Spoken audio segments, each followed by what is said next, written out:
नमस्कार विद्यार्थी मित्रांनो, तुम्हा सर्वांचं अभ्यास मित्र परिवारामध्ये खूप खूप स्वागत आहे. मित्रांनो, आज आपण 5 जुलै 2025 रोजीचं करंट अफेअर्स या ठिकाणी अभ्यासणार आहे. बघा, लेक्चरला सुरुवात करण्या अगोदर जर तुम्ही डेली व्हिडिओ बघत असाल तर लेक्चर लाईक करा, चॅनलला सबस्क्राईब करायला विसरू नका. सुरुवात करूया आजचं सेशन. पण सुरुवात करण्या अगोदर एक महत्त्वाचं नोटिफिकेशन. 7 जुलै रोजी आपल्या अभ्यास मित्राला 6 वर्ष कंप्लीट होत आहे आणि हा दिवस आपण संकल्प दिवस म्हणून साजरा करतो. संकल्प कशाचा? तर तुम्हाला अधिकारी बनवायचा, तुम्हाला सरकारी नोकरी मिळवून देण्याचा. तर ही आपली यशाची 6 वर्ष झाली आहे. कितीतरी विद्यार्थी जे आहे तर ते अधिकारी जे आहे ते बनलेले आहे. कुठं ना कुठं अभ्यास मित्राचा जो वाटा आहे ते मुलांच्या यशामध्ये आपल्याला बघायला मिळतो. मिलियनमध्ये अभ्यास मित्राच्या जे काही लेक्चरचे व्ह्यू जे आहे ते गेलेले मिलियन, म्हणजे 10 लाख कसा 1 मिलियन होतं. तर मिलियनच्या पुढे अभ्यास मित्राच्या व्हिडिओचे व्ह्यूज जे आहे ते गेलेले आहे. त्यासाठी तुमचाही तितकंच रोल आहे की 6 वर्ष जर तुम्ही साथ दिली नसती तर आम्ही इथपर्यंत येऊन पोहोचलो नव्हतो. त्यामुळे 7 जुलैला आपण काय केलेलं आहे तर 6 जुलैच्या रात्री संध्याकाळी 12 वाजेपासून, म्हणजे 7 जुलै जेव्हा सुरू होतोय आणि 7 जुलै जेव्हा संपतोय 12 वाजता, तर आपण आपल्या सगळ्या कोर्सेसवर 30% डिस्काउंट ठेवलेला आहे. अगदी 100 रुपयाचा कोर्स असू द्या किंवा 6000 रुपयाचा कोर्स असू द्या, सगळ्यांवर तुम्हाला 30% डिस्काउंट मिळणार आहे. तर बघा, 1000 रुपयाची बॅच 700 रुपयालाच तुम्हाला मिळणार आहे. 21,000 PYQ ची बॅच जी 2000 ची आहे, ज्यामध्ये 21,000 PYQ स्पष्टीकरणासह शिकवले जाणार आहे. ती बॅच म्हणून तुम्ही बघा 1400 तुम्हाला रुपयामध्ये मिळेल. तर हा संकल्प दिवसाचा सगळ्यांनी फायदा घ्या. या दिवशी आपण क्वेश्चन आणि आन्सरचे काही सेशन ठेवणार आहोत. म्हणजे फॉर एक्झाम्पल अभ्यासा व्यतिरिक्त चर्चा वगैरे डिस्कशन आपण करूया. तर 7 जुलैला आपण करूया ते. बघा, आजच्या लेक्चरचा पहिला क्वेश्चन काय आहे तर पंतप्रधान नरेंद्र मोदी यांना कोणत्या देशाने officer of the order of the star हा राष्ट्रीय सन्मान देऊन सन्मानित केलेला आहे? तर हा सन्मान पंतप्रधान नरेंद्र मोदी यांना घाना या देशाने दिलेला आहे. आता हे आपल्यासाठी खूप महत्वाचं आहे, हा क्वेश्चन समजून घेणं. तर घाना देश हा आफ्रिकन देश आहे. आफ्रिकन देश आहे. आणि आता बघा, पूर्ण जगामध्ये एक आफ्रिका खंड, बरोबर, एक आफ्रिका खंड हाच एक मार्केट जे आहे ते शिल्लक राहिलेला आहे. मार्केट म्हणजे जिथं आपण वस्तू जाऊन विकू शकतो, बनवून विकू शकतो. कारण युरोप जर बघितलं पूर्ण डेव्हलप आहे. उत्तर अमेरिका, दक्षिण अमेरिका, आशियातले देश आता स्वतःसाठी वस्तू बनवू शकतात. मग आपण जर बघितलं तर जो काही अंटार्क्टिका आहे, तर अंटार्क्टिकामध्ये आपण सध्या तरी काहीच करू शकत नाही, कारण तिथं कुणी राहत नाही, काही नाही. जे राहतात ते वैज्ञानिक आपल्याला बघायला मिळतात. त्यामुळे उरला एक देश आफ्रिका. मग आफ्रिकावर 2 देशांचा डोळा आहे बघा मित्रांनो, चायना आणि आपला, ठीक आहे, डोळा नाही म्हणता येणार, चायनाचा डोळा आहे. आपल्याला आफ्रिकन लोकांना सुविधा पुरवायची आहे. तर आपण जर बघितलं तर चायना जो आहे तो काय करतोय, तर आफ्रिकन देशांमध्ये जे काही त्यांच्या कंपन्याला पाठवतोय ना. आता भारत सुद्धा आपल्या कंपन्यांना आफ्रिकामध्ये पाठवणार आहे. आपल्या बऱ्याचशा कंपन्या TVS, बजाज या जर कंपन्या बघितल्या, त्यांनी आफ्रिकन मोटरसायकलचं मार्केट कॅप्चर केलेलं आहे मित्रांनो.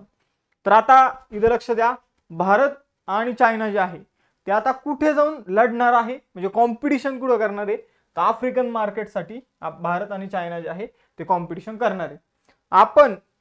आपण जर बघितलं भारत, पाकिस्तान, श्रीलंका, आपण मार्केट आहोत कोणाचं, तर समजून घ्या चायनीज वस्तू आपल्या देशामध्ये येतात, अमेरिकन वस्तू आपल्या देशामध्ये येतात. पण आपण जर बघितलं तर आपल्या वस्तू आपण कुणाला विकणार आहोत, तर आफ्रिका खंडामध्ये विकणार आहोत. कारण आता आपल्याला निर्यात वाढवायची वेळ आलेली आहे आणि हे एक मोठं मार्केट आपल्यासाठी ओपन झालेलं आहे. तर आपण चायनाला इथं कॉम्पिटिशन देऊ शकतो.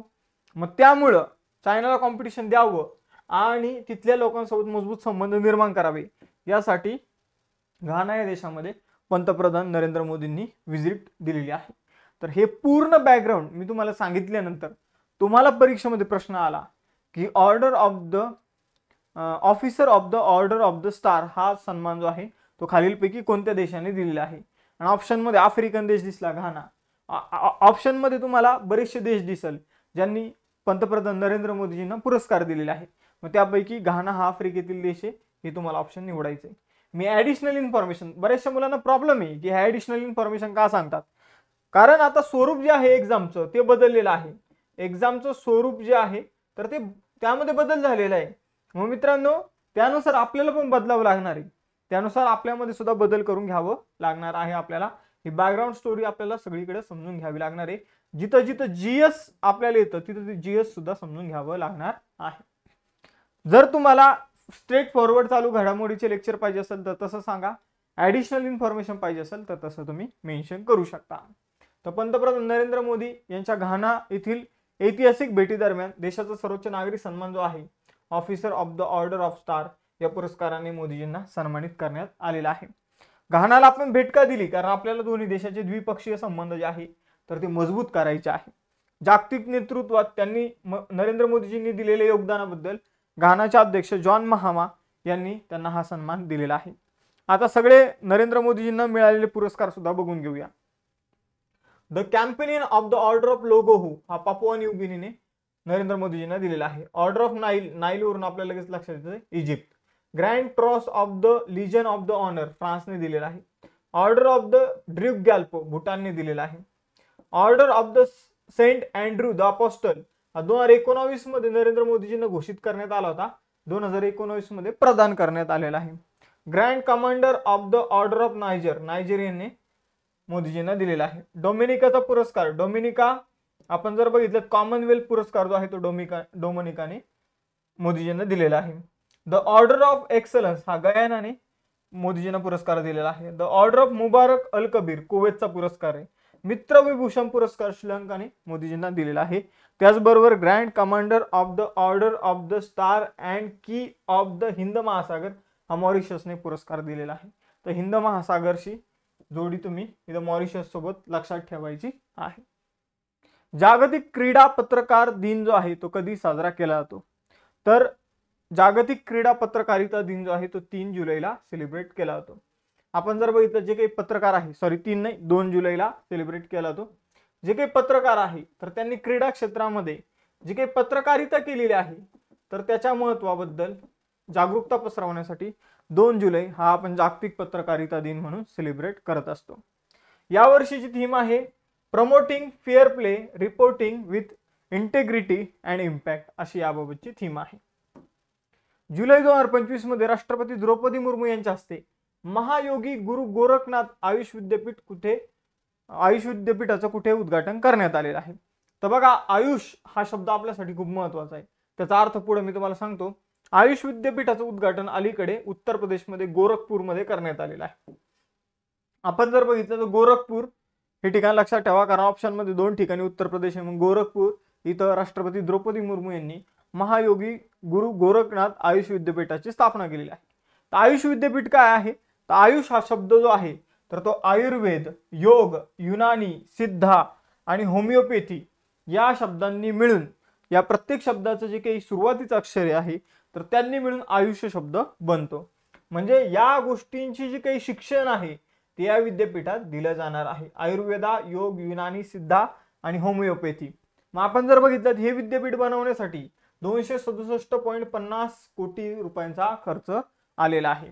आपण जर बघितलं तर उत्तर प्रदेशातील पहिल्या आयुष विद्यापीठाचं उद्घाटन राष्ट्रपती द्रौपदी मुर्मूजी यांनी केलेलं आहे. या विद्यापीठाला कुणाचं नाव देण्यात आलं? तर महायोगी गुरु गोरखनाथ यांचं नाव देण्यात आलेलं आहे. आणि विद्यापीठाचं नाव असेल महायोगी गुरु गोरखनाथ आयुष विद्यापीठ. इथं याशी संबंधित जे काही शिक्षण आहे ते दिले जाणार आहे. संशोधनाची संधी विद्यार्थ्यांना दिली जाणार आहे. पुढे जाऊया. मानसिक आरोग्य पुरस्कार मेंटल हेल्थ अवॉर्ड जो आहे तर तो कोणाला प्रदान करण्यात आलेला आहे? तर मेंटल हेल्थ अवॉर्ड कुणामार्फत देण्यात येतो? तर वर्ल्ड हेल्थ ऑर्गनायझेशन म्हणजे WHO मार्फत हा मेंटल हेल्थ अवॉर्ड देण्यात येतो. मग हा मिळालेला आहे सायमा वाजेद. कधी काही मुलांना नाव ऐकल्यासारखं वाटलं असेल तर सायमा वाजेद या WHO मध्येच काम करतात. आग्नेय आशियाई प्रदेश जो आहे तर त्यासाठी प्रादेशिक संचालक म्हणून त्या काम करतात. तर WHO आग्नेय आशियामध्ये आपण जर बघितलं तर आपण साऊथ एशियामध्ये येतो. आपल्या जर पूर्वेकडे जर बघितलं तर आग्नेय आशियाचा जो काही प्रदेश आहे तर त्यासाठी प्रादेशिक संचालक म्हणून त्या काम करतात. लक्षात ठेवायचं आहे कोण? सायमा वाजेद. आपण जर बघितलं त्यांना मानसिक आरोग्य पुरस्कार मिळाला. का मिळाला? तर जागतिक मानसिक आरोग्य प्रणाली मजबूत करण्यासाठी, जागरूकता पसरवण्यासाठी आणि त्याविषयी धोरण निश्चित करण्यासाठी सकारात्मक बदल घडवून आणण्यासाठी त्यांनी जे योगदान दिलं आणि त्यांनी जे काही नेतृत्व दाखवलं त्यासाठी त्यांना हा पुरस्कार देण्यात आलेला आहे. द लकी वन्स या पुस्तकासाठी शक्ती भट्ट पुरस्कार 2025 कोणाला देण्यात आला? तर द लकी वन्स नावाचं पुस्तक आहे. गुजरातमध्ये ज्या काही दंगली झाल्या होत्या तर त्या दंगलींमध्ये जे एक मुस्लिम कुटुंब होतं त्याची स्टोरी सांगणार हे पुस्तक आहे द लकी वन्स. तर यासाठी शक्ती भट्ट पुरस्कार जो आहे मित्रांनो तर तो झारा चौधरी यांना मिळालेला आहे. आपण जर बघितलं बरोबर ना, झारा चौधरी. तर इथं हे जरा नाहीये, हे झारा आहे. झारा चौधरी यांना मिळालेला आहे, तर जरा नाहीये. तर झारा चौधरींचं पुस्तक आहे. कवयित्री, अभिनेत्री, लेखिका आहे द लकी वन्स. यांच्या आत्मचरित्रासाठी शक्ती भट्ट पुरस्काराने त्यांना सन्मानित करण्यात आलेलं आहे. तर गुजरातमध्ये ज्या काही दंगली झाल्या होत्या तर त्यावेळी अहमदाबादमध्ये एका मुस्लिम कुटुंबाविषयीची माहिती जी आहे ती या पुस्तकामध्ये दिलेली आहे. पुढे जाऊया. केंद्र सरकारने कोणत्या राज्यात किंवा केंद्रशासित प्रदेशात 100 कोटी रुपये खर्चून एक्वा पार्क उभारण्याची घोषणा केली आहे? तर एक्वा पार्क जे आहे मित्रांनो ते बनवलं जाणार आहे जम्मू काश्मीरमध्ये. आपण जर बघितलं त्या एक्वा पार्क मध्ये काय काय असणार आहे तर तुम्ही जे काही एक्वा पार्क नॉर्मली बघता जिथं स्विमिंग पूल, घसरगुंड्या वगैरे या सगळ्या गोष्टी आपल्याला बघायला मिळतात, जिथं वेगवेगळ्या राईड्स बघायला मिळतात, तर ते पण असेल. आणि इथं विविध प्रकारचे मासे वगैरे त्याविषयी सुद्धा आपल्याला माहिती बघायला मिळणार आहे.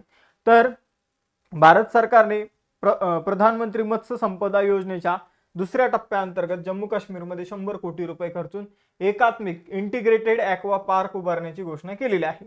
या उपक्रमाला या प्रदेशातील मत्स्य व्यवसाय आणि ग्रामीण उपजीविका मजबूत करण्याच्या दिशेने एक मोठं पाऊल मानलं जात आहे.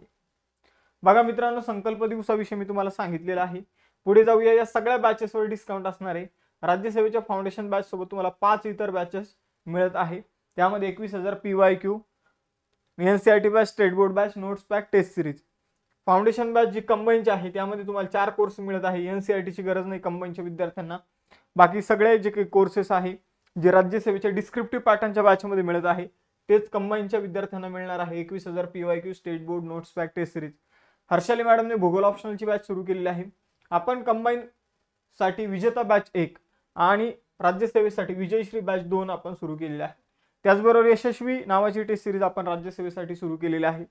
त्याचबरोबर बघा मित्रांनो 21,000 PYQ ची बॅच तुम्ही सेपरेट घेऊ शकता. भूगोल ऑप्शनलची तर मी तुम्हाला सांगितलं. कोणती बॅच जर जॉईन करायची असेल तर आत्ताच अभ्यास मित्राचा ॲप डाउनलोड करून ठेवा.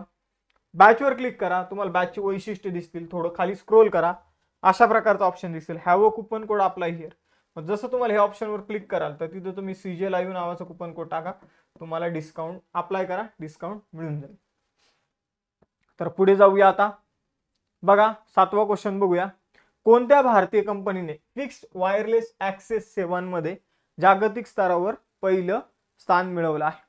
तर बघा मित्रांनो, भारतीय कंपनी रिलायन्स जिओने जागतिक स्तरावर फिक्स वायरलेस ऍक्सेस काय असतं तर घरामध्ये आपण काय बसवतो, वायफाय बसवतो, बरोबर, वायफाय बसवतो. तर वायफायच्या माध्यमातून काय दिलं जातं तर वायरलेस ऍक्सेस जो आहे तर तो घरातील उपकरणांना दिला जातो, जसं की टीव्ही झालं, मोबाईल झालं. तर याला काय म्हटलं तर फिक्स वायरलेस ऍक्सेस म्हटलं जातं. मग ही सुविधा देणारी रिलायन्स जिओ ग्राहकांच्या बाबतीत सगळ्यात मोठी कंपनी बनलेली आहे. रिलायन्स जिओने जवळपास 5.88 मिलियन ग्राहक जे आहे तर त्यांना ही सेवा दिलेली आहे. आणि या अगोदर सगळ्यात जास्त ग्राहकांना ही सेवा देणारी कंपनी होती टी मोबाईल. त्यांनी दिलेली आहे 5.85 मिलियन ग्राहकांना ही सेवा. म्हणजे रिलायन्स जिओने टी मोबाईल या कंपनीला मागे टाकलेला आहे. टी मोबाईल ही कंपनी जी आहे तर ही USA अमेरिकेची आहे. मग आपण जर बघितलं तर रिलायन्स जिओ आता ग्राहकांच्या दृष्टीने जर बघितलं तर सर्वात मोठी काय बनलेली आहे, फिक्स्ड वायरलेस ऍक्सेस देणारी जगातील सर्वात मोठी कंपनी बनलेली आहे. तर टी मोबाईलला तिने मागं टाकलेलं आहे. 5G नेटवर्क जे आहे तर ते उपलब्ध करून देते वायरलेस स्वरूपामध्ये. 8वा क्वेश्चन. कर्नाटक सरकारने बेंगलुरू सिटी युनिव्हर्सिटीचं नाव कोणत्या माजी पंतप्रधानांच्या नावावर ठेवण्याची घोषणा केली आहे? तर बघा मित्रांनो, भारतीय अर्थव्यवस्थेचं जनक म्हटलं तरी चालेल मनमोहन सिंग यांना. आपण जर बघितलं त्यांचं नाव जे आहे तर ते बेंगलुरू सिटी युनिव्हर्सिटीला दिलं जात आहे. आपण जर बघितलं तर 1991 ला देशाची परिस्थिती जी आहे तर ती खूपच खराब झाली होती. अवघ्या काही दिवसाचे पैसे जे आहे ते आपल्याकडे शिल्लक राहिले होते. ते पैसे जर संपले असते तर आपल्याला कर्ज मागण्याची वेळ आली असती जागतिक बँकेकडे, IMF कडे, आणि त्यांचं प्रत्येक म्हणणं आपल्याला ऐकावं लागलं असतं. पण अशा परिस्थितीमध्ये देशाला सावरलं आणि लिबरलायझेशन, प्रायव्हेटायझेशन आणि ग्लोबलायझेशन चा इथं काय केलेला आहे, तर आपण म्हणू या पॉलिसीचा नवीन आर्थिक धोरणाचा वापर जो आहे तर तो सुरू झाला होता. तेव्हा अर्थमंत्री होते कोण, तर ते आपण जर बघितलं तर माजी भारताचे पंतप्रधान मनमोहन सिंह, पुढे जाऊन ते भारताचे पंतप्रधान बनलेले आहे. ओके, जाऊया आता पुढं. कर्नाटक सरकारने मग त्यांचंच नाव बेंगलुरू सिटी युनिव्हर्सिटीला दिलेलं आहे. तर बेंगलुरू सिटी युनिव्हर्सिटी नावाचं एक विद्यापीठ आहे, त्याला मनमोहन सिंगजी यांचं नाव देण्यात आलेलं आहे. कारण बेंगलुरू शहराचा जो काही विकास आहे त्यामध्ये मनमोहन सिंग यांचा मोठा वाटा आहे. जुलै 2025 मध्ये कोणत्या कंपनीने बेंगलोरमध्ये भारतातील पहिली पूर्णपणे UPI संचालित बँक शाखा सुरू केली आहे? पहिला तर मुद्दा हा लक्षात घ्या, बेंगलोरमध्ये सगळ्यात जास्त आपल्याला स्टार्टअप्स बघायला मिळतात. सगळ्यात जास्त भारतातील जर तुम्ही युनिकॉर्न कंपनी जर बघितल्या तर त्या कुठं आहे, बेंगलोरमध्ये आहे. मग स्लाइस नावाची कंपनी आहे, या स्लाइस नावाच्या कंपनीने आता काय केलेलं आहे, तर बेंगलोरमध्ये UPI संचालित एक बँक सुरू केलेली आहे. तर बेंगलोरमध्ये भारतातील पहिली पूर्णपणे UPI संचालित बँकेची शाखा जी आहे ती स्लाइस कंपनीच्या माध्यमातून ओपन करण्यात आलेली आहे. मग आपण जर बघितलं तिथं UPIच्या आधारे सगळ्या गोष्टी आपल्याला बघायला मिळतात. जसं की या बँकेत गेले तुम्हाला क्रेडिट कार्ड मिळणार. ते क्रेडिट कार्ड जसं तुम्ही समजून घ्या मोबाईलमध्ये त्याचे जे काही आकडेवारी इन्फॉर्मेशन टाकली की तुम्ही काय करू शकता, गुगल पे मध्ये समजून घ्या तुम्ही ते ऍड केलं किंवा फोन पे मध्ये समजून घ्या तुम्ही ते ऍड केलं तर त्याचा वापर करून तुम्ही पेमेंट करू शकता. मग तुमचा पगार वगैरे झाल्यानंतर त्याचं जे काही पेमेंट झालं असेल महिन्याभराचा तुमचा खर्च तो तुम्ही रिपे करू शकता. अशा प्रकारच्या सुविधा या बँकेमध्ये दिल्या जाणार आहे. स्लाइस नावाच्या बँकेने UPI वर आधारित शाखा जी आहे ती बेंगलोरमध्ये ओपन केलेली आहे. तर बघा स्लाइस नावाची कंपनी आहे, बेंगलोरच्या कोरमंगला परिसरामध्ये ही जी काही UPI संचालित डिजिटल बँक शाखा सुरू करण्यात आलेली आहे. UPIचा फुल फॉर्म लक्षात ठेवा, युनिफाईड पेमेंट इंटरफेस असा UPIचा फुल फॉर्म आहे.